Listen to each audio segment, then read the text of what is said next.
Recebemos agora o Padre Tony Neves no programa Eclésia. Boa tarde, Padre Tony. Boa tarde. Obrigada por estar na nossa companhia. É sempre uma alegria. O cardeal emérito do Patriarcado de Lisboa, Dom Manuel Clemente, assina o prefácio deste livro e ele fala-nos em parábolas. Parábolas que o Padre Tony escreve e é aquilo que se encontra neste livro, neste segundo volume das suas crónicas de Roma para o mundo. Digamos. E eu, em geral, escrevo ao ritmo da vida e da história. E podemos encontrar acontecimentos, por exemplo, as Jornadas Mundiais da Juventude, o Sínodo sobre a Sinodalidade. Podemos encontrar o Papa Francisco no seu melhor, nas suas viagens, nas suas intervenções, nos seus escritos, a Fratelli Tutti. Podemos encontrar também as muitas viagens que, como missão, eu tenho que fazer à América Latina, à África, aqui à Europa. Podemos encontrar eventos que, na minha avaliação, marcam a história do mundo, da Igreja, da sociedade. Podemos encontrar filmes e livros, podemos encontrar pessoas quando recebem prémios, quando são nomeadas, também quando Deus as chama. Enfim, são tudo boas razões para, semana após semana, escrever uma crónica. E porquê escrever? Porque estes encontros podiam ficar pelos encontros. Estes encontros que se relatam nestas muitas páginas que, semana após semana, como diz, vai escrevendo e publicando também em vários sítios. Um deles é o portal de informação da Agência Eclésia. Mas porquê colocá-los no papel? Para que não se esqueçam, para que outras pessoas possam também beber desses encontros que o Padre Tony Neves vai tendo? Essa é uma boa pergunta e o facto de eu ter passado para papel muitos dos escritos que vou fazendo ao longo da minha vida resulta de uma convicção, que é uma convicção partilhada por muita gente, de que o online é interessante pelo imediato, mas é arriscado porque se pode tudo perder. Fica tudo naquele emaranhado do online, umas coisas sobre as outras. O passar para um suporte como o papel, na minha opinião, continua a ser uma forma de perpetuar as coisas juntas. Porque essas crónicas aparecem em diversos meios, nascem na Eclésia. E no programa Lusofonias. Exatamente, são reproduzidas em muitos espaços mediáticos, mas acontece semana após semana. Ora, há momentos em que eu acho que é preciso pôr as crónicas juntas para que elas não se percam. E convida-nos também a olhar para diferentes geografias, como disse, por onde o Padre Tony vai passando, porque as geografias africanas são muito diferentes do contexto português, que difere muito também do contexto sul-americano. E é nessas diferentes geografias que o Padre Tony Neves vai atuando. Sim, por missão, eu tenho que acompanhar a Bolívia e o Paraguai, o Brasil, que é um continente, desde as Amazónias interiores e litorais até às cinturas complexas do Rio de São Paulo. Que dão horizontes muito diferentes também. Completamente. Portugal e Espanha aqui na nossa Europa, estou em Roma, e depois tenho Cabo Verde, Angola e Moçambique, mas sou chamado depois a acompanhar colegas meus. Ainda agora acabei de fazer uma visita ao Congo-Brazzaville e ao Gabão, que são realidades para nós lusófonos completamente novas. Eu gosto de viver estas viagens com intensidade, vou tomando as minhas notas e depois, ao fim de cada dia, faço uma pequenina crónica e ao fim de cada semana faço uma crónica maior que publico. Por isso, pô-las depois em livro é uma forma de não as perder. E é uma forma de revisitar também o seu percurso. Sim, é curioso que eu não gosto muito de me reler, porque acho que já escrevi e já entregou a outros. Não, e sobretudo porque eu gosto muito de ler, mas gosto de ler o que outros escrevem, porque essa também é a minha riqueza, não é? Mas é verdade que quando a gente tem que publicar, tem que pelo menos fazer alguma correção de provas, por isso tem que ver se o que lá está corresponde. E regressa a encontros também. Sim, sim. E, sobretudo, eu próprio às vezes me fascino com aquilo que lá está, não com aquilo que eu fiz, o que eu faço é pouco interessante, mas com aquilo que eu vejo.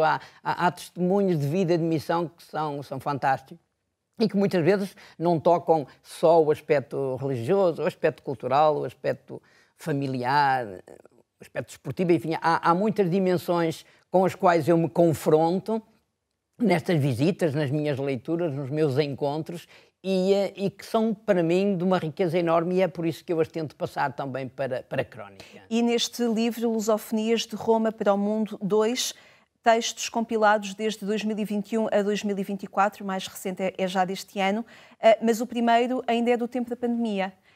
Um tempo já que nos parece distante, porque regressamos a uma realidade que para nós é rotineira, mas que ainda lança olhares desafiadores àquilo que foi a realidade de então, e é um desafio cimeiro também do Papa Francisco de nos olharmos a todos e não perdermos a realidade de cada um, das nossas ações diárias, dos nossos projetos diários. Sim, a pandemia trouxe muitas lições.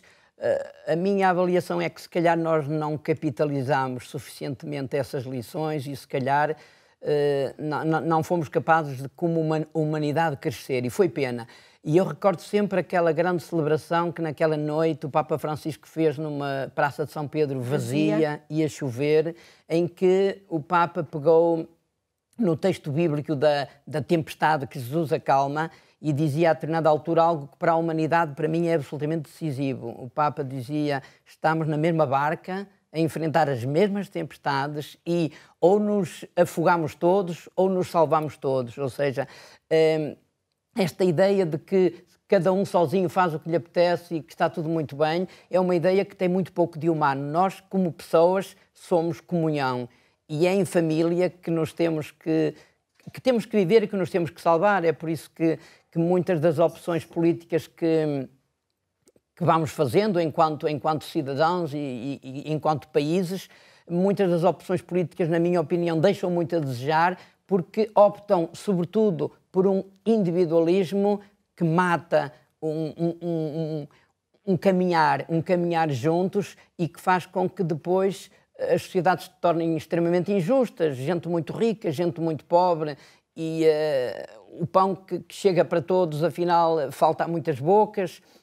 Muita gente não tem a mínima liberdade nem de expressão, nem de circulação, nem de expressão religiosa. Quer dizer, há dimensões da vida que, se nós optarmos por uma via individualista, nós não vamos lá. E quem vai a diferentes geografias, como a América Latina, quem sobe o rio Amazonas, por exemplo, ou quem entra nas praias de Cabo Verde, ou quem está a participar, por exemplo, num capítulo aqui em Portugal, encontra diferentes formas de ler o homem, de ler a humanidade e também diferentes formas de pertencer à Igreja? Sim, de pertencer à Igreja e de pertencer ao mundo e de construir o mundo.